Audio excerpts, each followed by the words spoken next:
내 형제들아, 영광의 주 곧 우리 주 예수 그리스도에 대한 믿음을 너희가 가졌으니 사람을 차별하여 대하지 말라.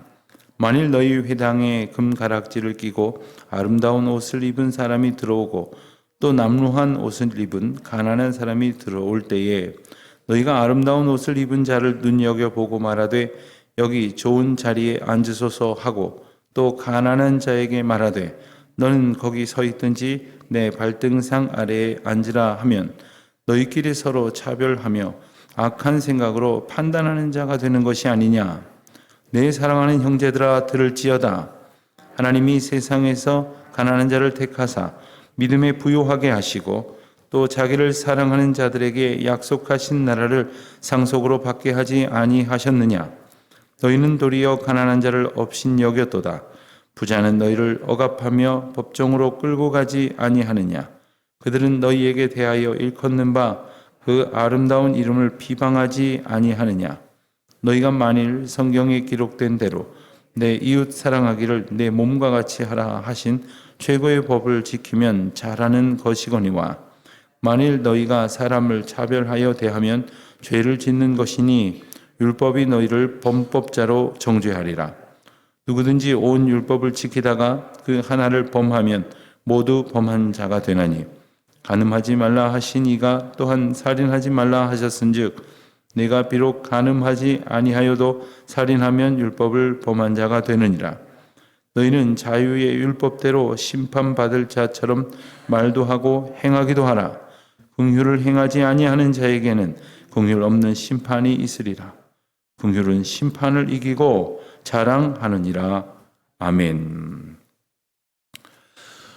우리가 신앙생활하는 과정 가운데에 품어야 하는 두 가지 질문이 있다면 무엇을 믿고 어떻게 살 것인가 하는 질문들일 것입니다. 우리가 하나님을 믿는다고 하지만 가만히 보면 말 그대로 참 생각하면 우스운 말인데 덮어놓고 믿는 경우가 있어요. 성경을 주셨으니 그 성경을 탁 펼쳐놓고 어떻게 믿으라고 하시는가, 무엇을 믿으라고 하시는가 일러주시는 대로 믿고 그리고 마음에 받아들이고 고백하고 살아가야 하는데 이걸 진짜 말 그대로 덮어놓고 내 마음대로 믿는 거예요. 하나님에 대해서 엄청난 오해를 하고 있는데도 말씀을 통해서 그것을 온전히 교정하려고 하지 않는 경우들이 참 많습니다. 그런가 하면 어떻게 살 것인가? 믿는 자는 어떻게 살아야 할 것인가를 하나님께서 일러주시는 말씀으로 기준을 삼지 않으면 그 또한 자기 기준대로 말하는 거예요. 남을 판단할 때도 어떻게 믿는 사람이 저래? 라고 말을 하는데 가만히 들여다보면 믿는 사람이 저러지 말고 이래야 된다라고 하는 기준이 잘못됐어요. 그게 말씀으로부터 비롯된 것이 아니라 자기 생각으로부터 비롯됐어요. 자기 마음에 안 든다고, 자기가 생각하는 것과 다르다고, 자기가 살아가는 방식과 다르다고 판단하는 경우들이 종종 있다는 것입니다. 그렇기 때문에 우리는 성경을 읽으며 하나님의 말씀을 통해서 우리가 무엇을 정확하게 믿고 그리고 바르게 우리의 믿음의 대상인 주님을 바라보고 그리고 하나님이 일러주시는 대로 그렇게 행하며 그렇게 살아가야 할 것입니다. 그런 의미에서 이 야고보서의 말씀은 믿는 자가 어떻게 행해야 할지를 구체적으로 가르쳐주는 대단히 실천적인 그러한 복음이다라고 말할 수가 있겠습니다. 특별히 우리는 어제 그제 1장 말씀을 통해서 이 어떻게 살아가야 하는지를 방해하는 요소로서 우리에게 닥쳐오는 시험과 여러 가지 시련이 있음을 알려주셨고 그 시험과 시련 앞에서 우리가 어떻게 살아가야 할지에 대한 중요한 교훈을 얻었습니다. 그것은 우리가 시험을 만나거든 완전히 기쁘게 여기라고 하시는 말씀이었고 또 시험을 대하여 하나님의 인도하심을 믿고 의지하고 잘 견뎌 참아 이겨내라고 하시는 말씀이었습니다. 그렇게 이 시험이라고 하는 이 시련이라고 하는 장애물을 이렇게 피했다고 한다면 그것을 극복했다고 한다면 이제는 어떻게 살아가야 하느냐 하는 구체적인 말씀들이 이제 2장부터 계속해서 이어집니다. 그러는 중에 제일 먼저 하시는 말씀이 참 뜻밖에도 차별하지 말라 하는, 어떻게 보면 아주 그 거시적인 그러한 주제라기보다는 아주 지엽적인, 아주 미시적인 것처럼 보이는 그러한 문제에 대해서 지적을 하십니다. 그러나 이 말씀을 제일 먼저 하고 있는 것이 어떤 의미가 있는지를 우리가 보면서 느끼게 되실 것입니다. 1절 말씀을 보니까 너희가 예수 그리스도에 대한 믿음을 가졌으니 사람을 차별하여 대하지 말라. 다시 말하면 믿는다면 사람을 차별하지 말아야 한다 하는 말씀입니다. 믿는다고 하면서 사람을 차별하여 대한다면 그것은 믿음에 합당한 그러한 반응이 아니라는 겁니다. 믿는 사람이 취하여야 할 태도, 그것은 사람을 차별하지 않는 것이라고 말씀하시는 겁니다. 구체적으로 2절, 3절 말씀에 그 예를 보여주십니다. 이런 예를 보여주시는 이유는 뭘까요? 그들 사이에서 이런 일들이 종종 있었다는 겁니다. 그리고 이러한 일들을 그들은 별로 심각하게 여기지 않았다는 얘기입니다. 너희 회당에, 여기서 회당이라고 하는 것은 당시에 그리스도인들이 모이는 회집 장소입니다. 교회가 예배당을 두고 모이기 이전에 교회 공동체는 그들이 이전에 모였던 회당을 중심으로 형성이 되었습니다. 그 회당에 사람들이 모여 있습니다. 그런데 낯선 사람이 들어옵니다. 그런데 그의 손에 금가락지가 끼어 있고 아름다운 옷을 입은 사람이 들어왔습니다. 그런가 하면 남루한, 여기 남루한이라는 말은 더러운이라는 말로 번역할 수 있는데, 더러운 옷을 입은 가난한 사람이 들어왔습니다. 그때에 너희가 어떻게 행동하느냐 물으시는 겁니다. 아름다운 옷을 입은 자를 눈여겨보고는 여기 좋은 자리에 앉으십시오 이렇게 말하고, 또 가난한 자에게는 저기 끝에 가서 서 있든지 내 발등상이라고 하는 것은 복종하는 그런 사람이 앉는 그러한 자리의 의미가 있습니다. 여기 와서 나의 수종을 들고 내게 엎드려 복종하는 그러한 위치에 와서 앉으라. 이렇게 반응한다면 그것은 차별하는 것이라고 말씀하시는 것이에요. 그런데 4절을 보니까 너희끼리 서로 차별하며 악한 생각으로 판단하는 자가 되는 것이 아니냐. 너희끼리라는 말에 담긴 숨은 의미가 있습니다. 당시에 그리스도인들은 세상 사람들로부터 차별을 받았습니다. 물론 수적으로도 절대적인 열세였지만 아주 노골적인 차별과 공격을 받았던 사람들입니다. 초기에 이제 사도행전을 보면 이제 예루살렘과 온 유대 사마리아 땅 끝까지 이르러 복음을 전하라는 명령에 따라서 복음이 전파될 때에 예루살렘 교회에 박해가 임하게 되니까 이 안디옥 교회로 그 거점이 옮겨지게 됩니다. 근데 그 안디옥 교회가 있던 그 지역에 사람들이 그때부터 사람들을 그리스도인이라고 이렇게 부르기 시작했다라는 그러한 설명이 나옵니다. 그전에는 그 예수 믿는 사람들을 뭐라고 불렀는지 여러 가지 이름으로 불렀겠죠. 그런데 어느 정도 그들에 대한 호칭이 정리가 됐는데 그게 바로 뭐냐 하면 그리스도를 따르는 사람들이다. 그리스도를 닮아가려는 사람들이다. 그리스도를 믿는 사람들이다. 이런 말이었어요. 그런데 그게 그렇게 어떤 좋은 어감의 말이 아니었습니다. 우리가 이해하기 쉬운 표현으로 본다면 믿지 않던 사람들이 믿는 사람들을 부르는 말 중에 저 예수쟁이들, 저 교회 것들 뭐 이렇게 부르는 말이 있다면 그 의미와 뉘앙스가 약간 그런 것에 가까웠습니다. 아주 뭐 그렇게까지 우리를 굉장히 불편하게 들리지는 않지만 다소 긍정적이지 않은 그런 의미가 담겨져 있었습니다. 그러나 그 말뜻에는 우리가 어떤 사람이냐 하면은 예수 그리스도를 믿는다는 사람이라는 것이 분명히 드러났다는 것이죠. 그런데 그들이 모여서 그리스도 공동체를 구성하면서 살아가지만 믿지 아니하는 사람들에게는 아주 모진 차별과 학대와 비판과 그러한 공격을 받았던 것이 사실입니다. 그런데 그런 차별을 받아가면서도 복음의 진리 안에서 모여있던 그리스도인들끼리 자기들끼리 또 차별을 한다고? 차별을 받으면서 모인 너희들이 어찌 서로를 차별할 수 있느냐라고 말씀을 하시는 것입니다. 차별이라는 말이 요즘은 참 다른 말로 많이 이렇게 우리에게 들립니다. 지금 국회, 제가 여러 번 말씀드렸습니다만 국회에 계류 중인 법안 가운데에 이름이 차별금지법이라는 법안이 있습니다. 지난번 국가 조찬 기도회 때에 수원중앙침례교회를 목회하는 고명진 목사님이 대통령 내외를 옆에 앉혀놓고 설교 시간에 이 차별금지법에 대해서 언급을 하셔서 이게 아주 화제가 됐어요.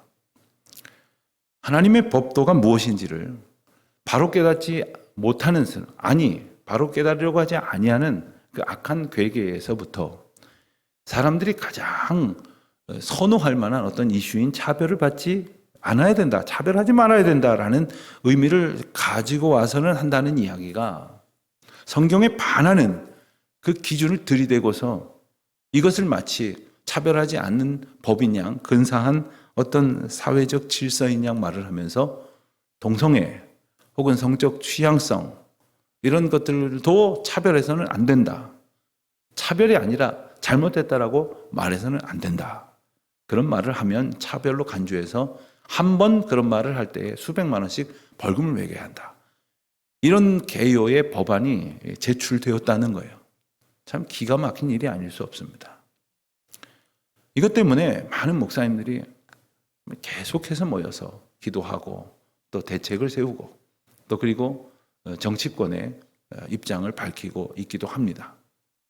다행히 새롭게 개정되는 교과서에 여기에 대한 우려를 불식시키는 많은 그러한 성과가 있었습니다만은 여전히 이 나라 정부 안에 그리고 공직자들 가운데 특별히 국회 가운데 그런 반기독교적인 정서를 가지고 법안들을 만들고 행정을 펴나가려고 하는 사람들이 분명히 있다는 거예요.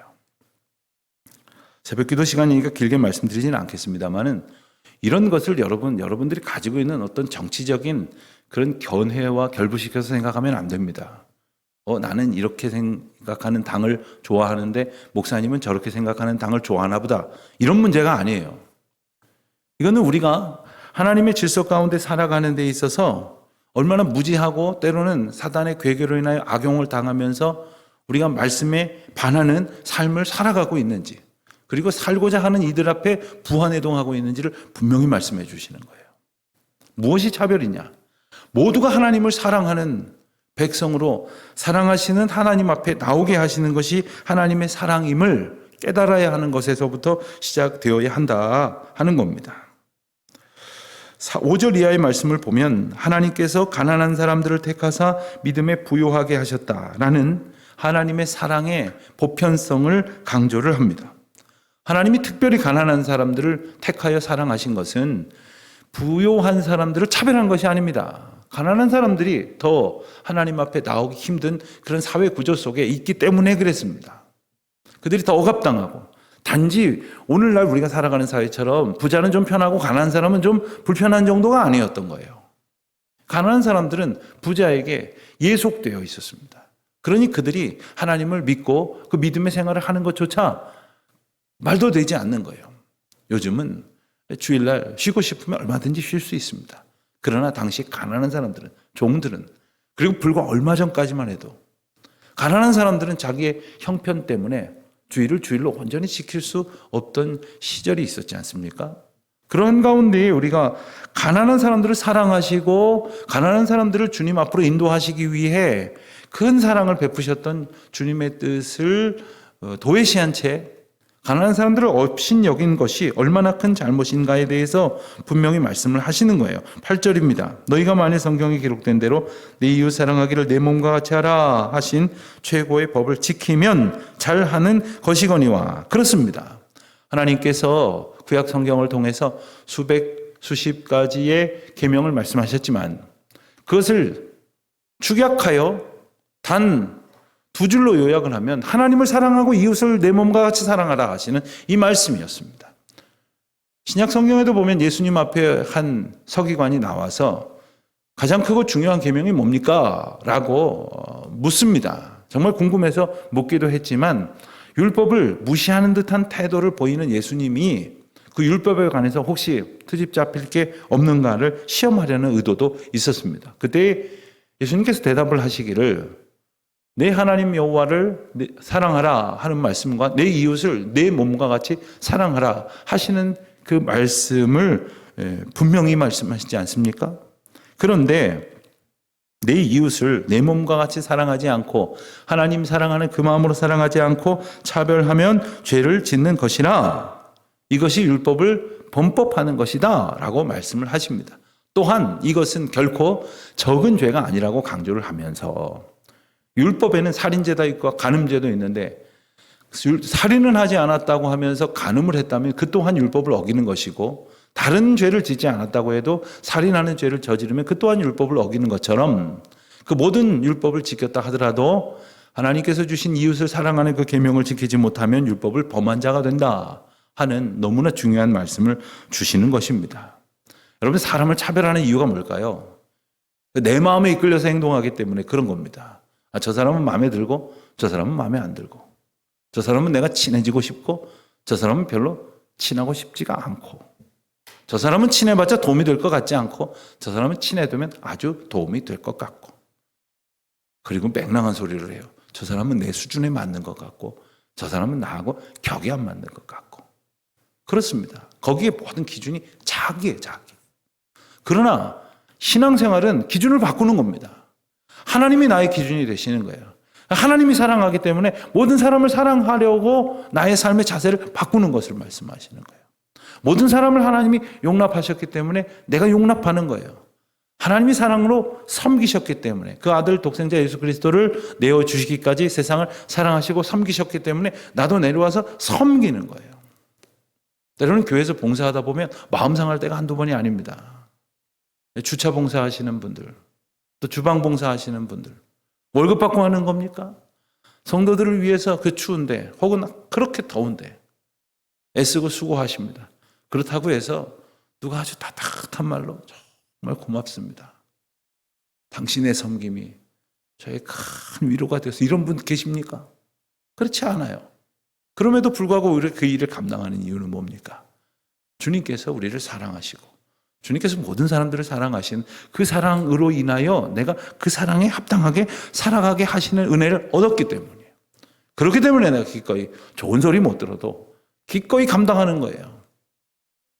사랑하는 성도 여러분, 긍휼이 심판을 이긴다고 말씀을 하십니다. 예수 그리스도의 긍휼이 세상의 법을 이기셨습니다. 세상은 세상의 방법대로 예수님 십자가를 못 박으려고 했지만 세상을 향한 하나님의 사랑은 놀라운 긍휼의 은총이 되셔서 십자가의 예수 그리스도의 보혈의 피로 말미암아 우리 모두를 구원하시는 놀라운 역사를 이루시지 않았습니까? 오늘 우리가 살아가는 데 있어서 차별하지 않고 모두를 사랑하는 것이 때때로 어렵습니다. 잘 안 됩니다. 그냥 마음에서 그냥 불끈불끈 내 마음대로 하고 싶은 생각이 솟아납니다. 그러나 그때마다 내 마음의 법을 의지하는 것이 아니라 성령의 법을 의지하여서 내 마음이 가는 대로 행동하는 것이 아니라 주님의 우리의 마음을 이끄시는 대로 행동하여서 진심으로 사랑하고 섬기고 긍휼의 삶을 살아가는 긍휼의 은혜를 입은 우리가 살아가야 할 삶의 방식임을 기억하고 그렇게 살아가기를 힘쓸 때 우리로서는 도저히 그렇게 할 수 없지만 우리 안에 허락하신 성령의 놀라운 역사가 우리에게 힘 주셔서 우리의 손목을 잡고 이끌어 가셔서 그와 같은 은혜의 삶을 살게 하실 줄 믿습니다. 그 은혜를 누리는 저 여러분 되시기를 소원합니다. 기도하겠습니다. 하나님 아버지, 저희야말로 차별받을 수밖에 없는 참 죄 많고 어리석고 형편없는 존재들인데 내치지 아니하시고 사랑으로 영접해 주신 주님의 크신 사랑을 다시금 기억합니다. 저희를 향한 그 긍휼로 인하여 감사를 드립니다. 저희도 그와 같은 삶을 살아갈 수 있도록 성령 하나님 저희를 오늘도 붙들어 주시옵소서. 예수님의 이름으로 기도드립니다. 아멘.